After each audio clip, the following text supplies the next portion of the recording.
আমরা মাছে ভাতে বাঙালি হলেও আমার যেটা মনে হয় সবার পছন্দের খাবার তালিকায় আছে আলু ভর্তা আর ডাল।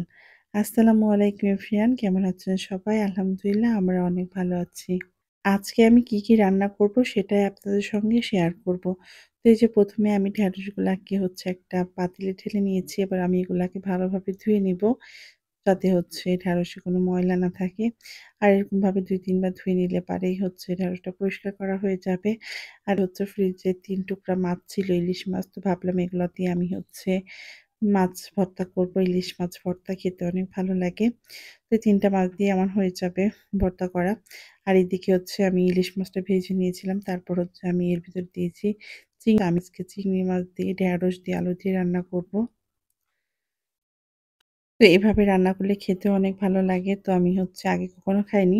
এই ২-৩ বার আমি এভাবে রান্না করেছি। তাসফিয়াও খেতে পছন্দ করছে, আপনাদের ভাইয়াও। তারপরে যে আমি এখানে মাছগুলো উঠায় নিয়েছিলাম ভেজে, আর সেই তেলে আমি পেঁয়াজ ভেজে নিয়েছিলাম। এবার দিয়ে দিয়েছি সব মসলা। তারপর মসলাটাকে ভালোভাবে কষিয়ে নিয়েছি।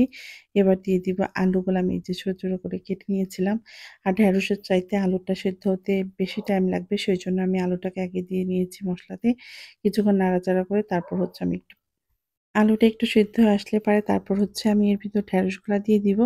দিয়ে খুব ভালোভাবে নাড়াচাড়া করে রান্না করে নিব। আর এইভাবে রান্না করলে ভালোই লাগে খেতে। তো আগে আমি ডাল দিয়ে রান্না করতাম। ঢেঁড়স কিংবা ভাজি, তো কয়েকবার এভাবে রান্না করে খাওয়ার পর ভালোই লাগছে। তো এইভাবে রান্না করে নিব এবার। এই যে সবকিছু আমি ভালোভাবে মাখিয়ে নিচ্ছি মসলার সঙ্গে। এবার ঢাকা দিয়ে রাখবো। তারপর আমি এর ভিতর দিয়ে দিব চিংড়ি মাছ। চিংড়ি মাছটা দিয়ে আমি আবারও একটু নাড়াচাড়া করে দিব। তারপর আমি পরিমাণ মতো পানি দিব। যতটুকু পানি লাগবে সিদ্ধ হতে ঢেঁড়সটা, তো সেই পরিমাণে পানি দিব। বেশি পানি দিলে না ঢেঁড়সটা একদম নরম হয়ে যাবে। তখন কিন্তু খেতে ভালো লাগবে না। পরিমাণ মতো অল্প করে পানি দিবেন।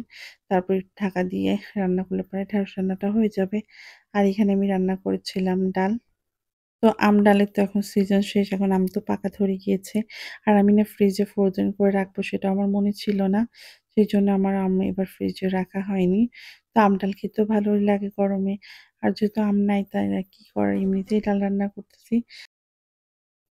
এভাবে ডাল রান্না করে লেবু দিয়ে অথবা আলু ভর্তা কিংবা মাংস দিয়ে খেতে আমার ভালোই লাগে। তো যাই হোক, এখানে যে আমার ডালটা রান্না হয়ে গিয়েছিল।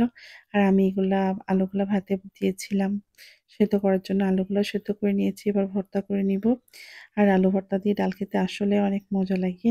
তো একটু গরম ছিল, তারপরে আমি একটু ফ্যানের নিচে দিয়েছিলাম। তারপর আমি ভর্তা করে নিয়েছি। আলু ভর্তা দিয়ে ভাত খাবো। তো আজকের ভিডিওটা কেমন হয়েছে সবাই কমেন্ট করে জানাবেন। আর সবাই ভালো থাকবেন, সুস্থ থাকবেন। আমাদের জন্য দোয়া করবেন, আমাদের পাশে থাকবেন। আল্লাহ হাফিজ।